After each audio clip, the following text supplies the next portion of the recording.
Hey up guys, how's it going? Jack Reaper here and we're back in Fallout 4. Now, we're here at Hangman's Alley, right in the right on the centre of Boston, right near Diamond City, and we're doing a small survival player home. Now, this place, it has a couple of people live here, and 3 in fact. It was 2 people originally lived here, a man and his son.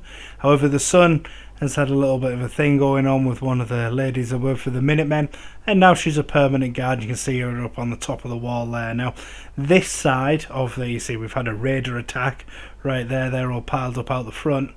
This settlement here, the guys moved in, there were scavvers, there were scroungers, and they were going around the Commonwealth and finding bits of junk and bits and pieces that we're able to scrap down and sell on over in Diamond City maybe, or send to passing traders.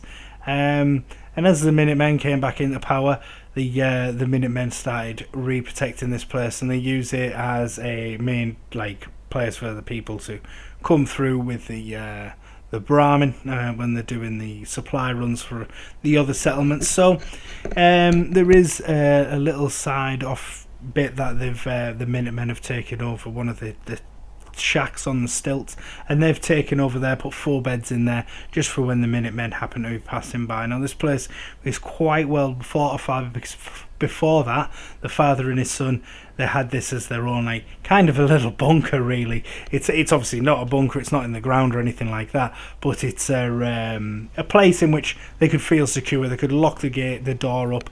They had that front door there where we've just come through, and that it was the only real way in. The other side is still chained, locked, whatever you want to call it, sealed, stuck, and that door's not accessible on the other side, which is the other entrance that you get to Hangman's Alley. I've just left that alone.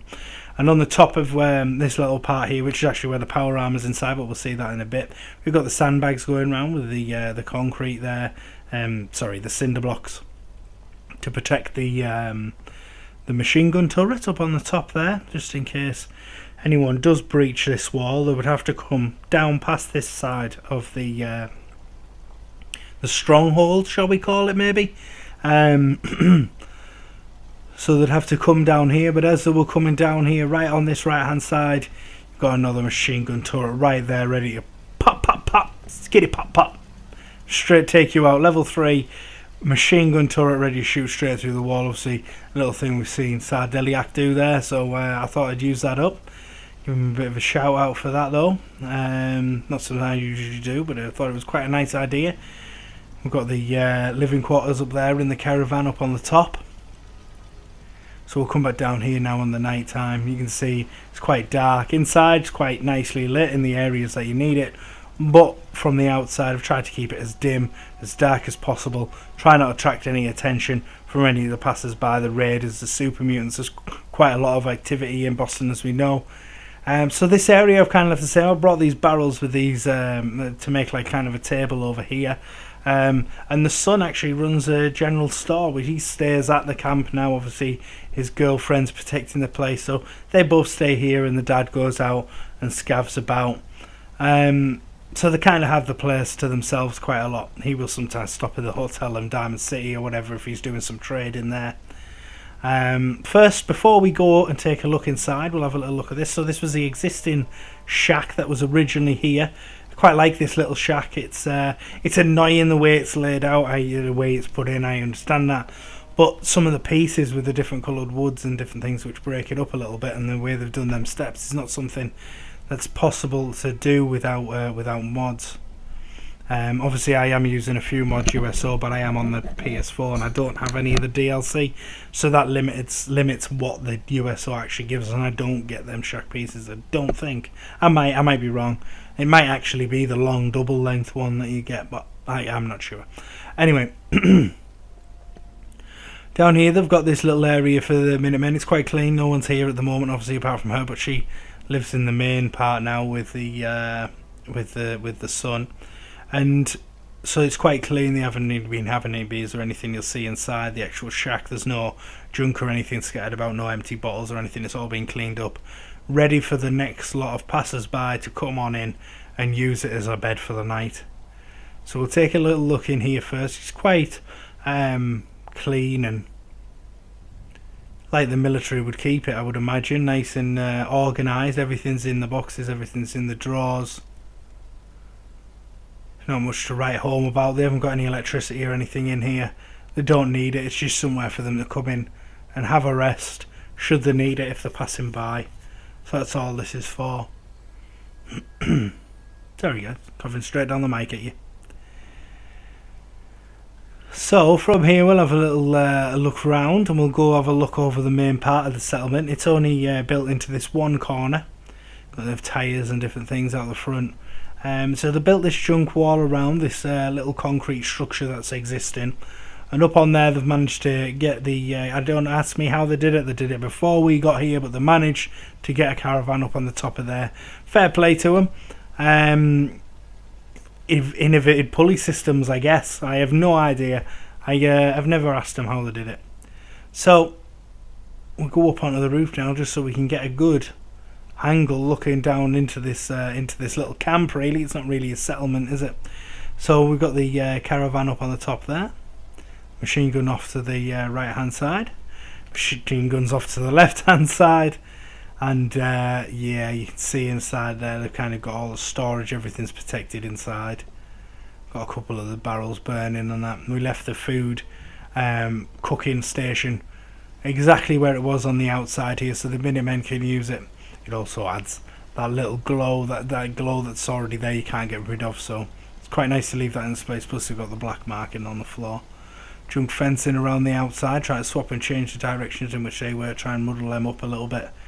I quite like how that wall turned out going around that side. I think it looks quite nice. Plus them little turret stands that you get from Convent, is it? They fit quite nicely onto them junk fences, and I never realised until now that they did. I've never been able to get them a place without being floating or too high or way too low or sank too far in, but they seem to fit on these junk fences really, really well. So this is it from the inside of the door as you come on in. So on the left hand side they have on the right hand side. Oh no, this is outside still. I thought we'd moved inside. Now we're moving inside. So as we're inside the fence here, on the right hand side we've got a little cooking station. It actually works thanks to the USO mod, but it's a barbecue there. Got a couple of beers, a little bit of things have been cooking with the chopping board and that there on a little table next to it. Take a little closer look at that. And then over on this side we've got some storage and different things like that heading round. That's the access there where the generator is to that little shack. But first we'll go this way. We've got a little table seating area here, quite clean for them at the moment. Then we've got that turret that we can see when you come down that path, and that's well protected from the back end so it doesn't get knocked over or disturbed while they're panicking in here if someone is attacking. So we'll head around. They've got these stairs here which head up towards the actual living quarters. And in here they've got all the storage, all the different things that they've scavenged from around. They've got it all piled up in boxes already to go into the general store and still lobby to on passing traders will buy it and take it to sell on at other settlements within the Commonwealth. We've got all the boxes piled up again. We'll have another little look at them. These are just a few extra that we have on the left hand side with the oil lamp and everything on the top there for a little bit of light, but it doesn't give off too much like the big strong light bulbs do. Now they've got all the workstations in here. So first we've got the power armor workstation, and that's right in this first part. Now the machine gun looking over the actual entrance on the front is on the top. You see there on the that's where we are now. We're on the reverse side of that. So in here they've got the one light giving if they're doing any work on power armor or anything like that. The last piece they've just finished and managed to sell it on. The Minutemen buy pretty much all the power armor they managed to scavenge and pick up. So it's a guaranteed sale. So the light is shot on whatever they can. The mods bump up the price. So they've got a couple of bits and pieces that they've scavenged laid around. And then I've also got this table we're about to see on the left hand side. Absolutely covered in all the tools that they might need. Keep them close to hand. So here we go. We've got paint if they want to paint it up blue for the Minutemen.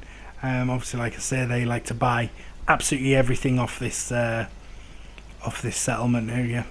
I keep calling it a settlement, but like I say, it's more like a camp. A few empty tins of paint. They'll be able to scavenge and turn them into something, so they've kept them piled up there. And then down here we've got the weapons area. So we've got, again, mods and different tools and that piled up on the crates. Inside them crates, again, is more things that they can use for tinkering with weapons. And then we've got the weapons workshop there at the back. And this is on a night time, lit up by that spot light at the back. Don't know why there was a weird break between spot and light there, but oh well. So we'll head back down the path and we'll move on round now. I believe we'll be going round, and I'm taking a gamble saying it, that we're going to go round. Yes, we are. We're going to go have a little look at the generator, which I've got up on this little table here. Another spotlight going into this area here, which is where you can see is the armour workbench and that. But we've got these legs. Now these stilt legs which are holding this side of the caravan actually came from the original building that was here, and it's two of them, and I've glitched them together using the stairs. We've got another weapons workstation in here just in case the son needs to repair his weapon, or maybe the Minutemen need to come in and repair their weapons. They've got the two so that two people can work at once, because if they are under attack they need to be getting them weapons ready for action as fast as they can. Now this place, it still has the glow off one of the barrels, so I left it in here again. Not a big fan of having the barrels inside, but I suppose it's on concrete, it's got concrete behind it and it's concrete above it for the most part, so it should be alright. I can find you, but I already had it there, and I quite like how this chemist area worked out now. Anything they can put together for chems and different things like that, obviously they will sell all that sort of stuff as well, so they've got a few chems that they've made. Take a little look at this at the night time as well, I believe. Oh, we're going to take a look at it from the top and straight down.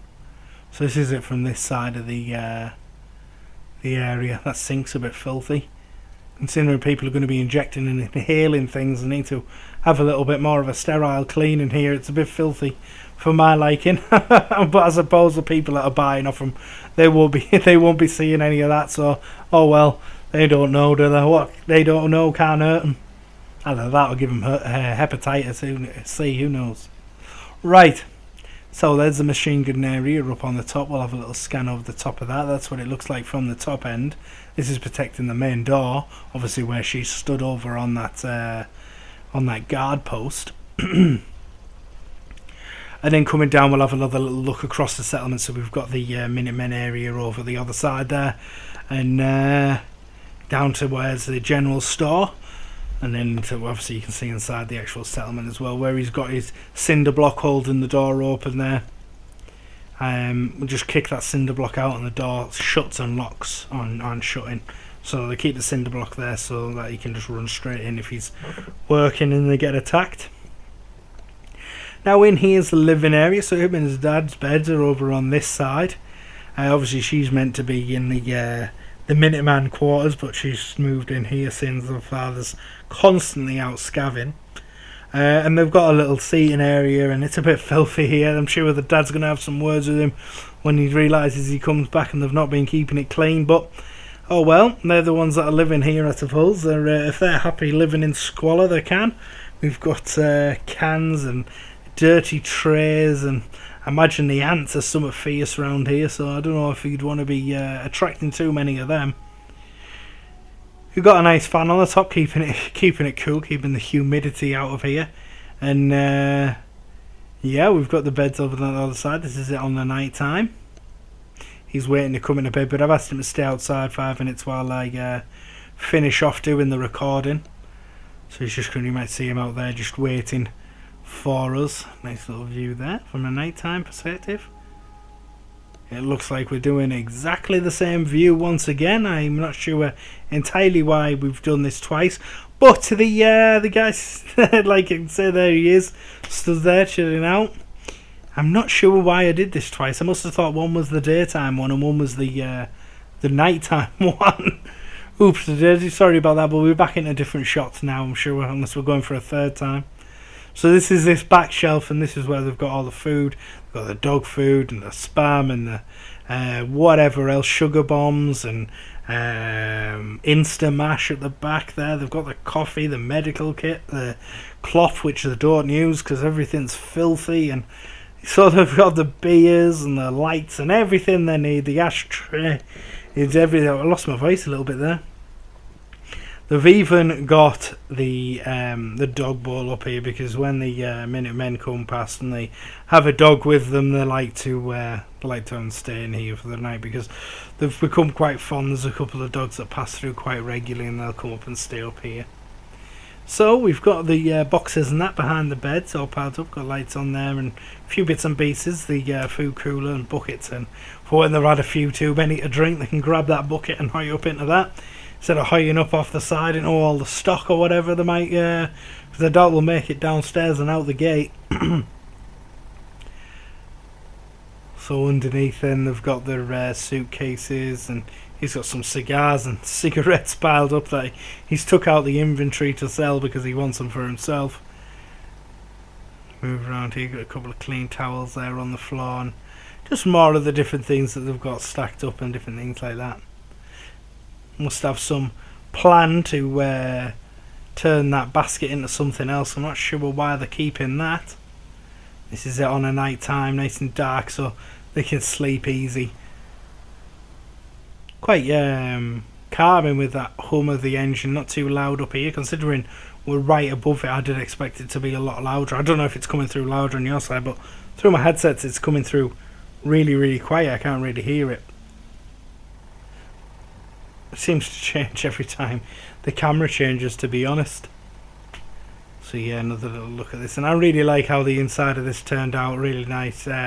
Quite like how the junk decorations gone on this one. I'm starting to get a little bit better at that, I think. Definitely the one I was at first. At first it was all just bottles and drink glasses, you know.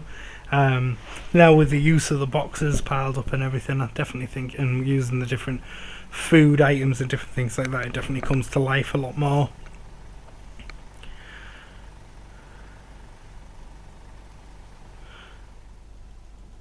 So then guys, I'd like to thank you all for joining me. This was the Hangman Alley settlement. It would be great for a player build. Obviously you own them beds and you can come in here and they'll trade with you, and I'd probably change out that general store, sack off the law a little bit and shot that as a chemist one, just so you can buy your antibiotics and stuff during your survival playthrough. If you've liked the build, hit that like button. If you haven't already, subscribe and hit the bell for all future notifications, and I'll catch you in the next one. Thank you for watching guys, see you later, bye bye.